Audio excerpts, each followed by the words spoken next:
Protocol సమస్యలపై మాట్లాడేందుకు మర్యాదపూర్వకంగానే CM Revanth రెడ్డిని కలిశామని, దీనిపై దుష్ప్రచారం చేయడం సరికాదని బీఆర్ఎస్ ఎమ్మెల్యేలు సునీత లక్ష్మారెడ్డి, కొత్త ప్రభాకర్ రెడ్డి వివరణ ఇచ్చారు.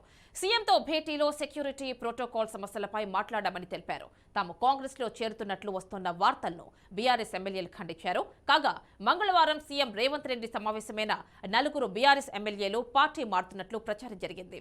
దీంతో ఈ వార్తలను ఖండిస్తూ ఎమ్మెల్యేలు ఇవాళ మీడియా సమావేశం ద్వారా స్పష్టతనిచ్చారు.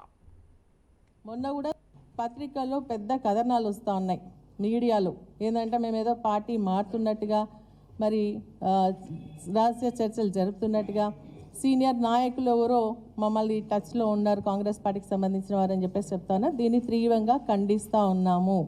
ఎందుకంటే మేము పార్టీ మారే ఉద్దేశం లేదు. మా నాయకుడు కేసీఆర్ గారి పైన పూర్తి నమ్మకం, విశ్వాసంతో వారి నాయకత్వము పనిచేయడానికి మేము ఉన్నామని మొన్న కూడా స్పష్టంగా చెప్పడం జరిగింది. మెదక్ జిల్లాకు సంబంధించి మరి నిజంగా కూడా అది టీఆర్ఎస్ గడ్డ, పార్టీకి పెట్టినటువంటి ఇల్లు మెదక్ జిల్లా.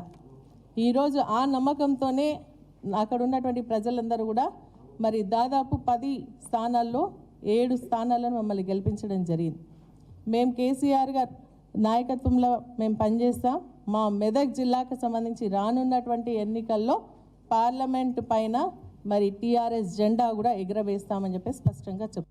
అంటే రకరకాల తప్పు పనులు చేసి మీరు అనవసరంగా మొదలను బదనాం చేసి పార్టీలు మారుతుండనేది కరెక్ట్ కాదు. ఖచ్చితంగా ఈరోజు రేపు జరగబోయే ఎన్నికల్లో కూడా మరి మెదక్ పార్లమెంట్లో 100కి 100% గెలిచేది గులాబీ జెండా.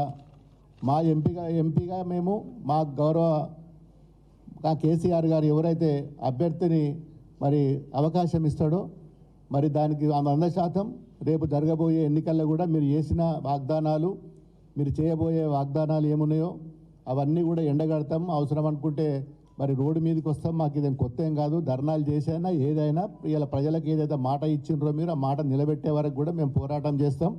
వచ్చే ఎన్నికల్లో కూడా ఖచ్చితంగా మెదక్ గడ్డ మీద ఎగిరే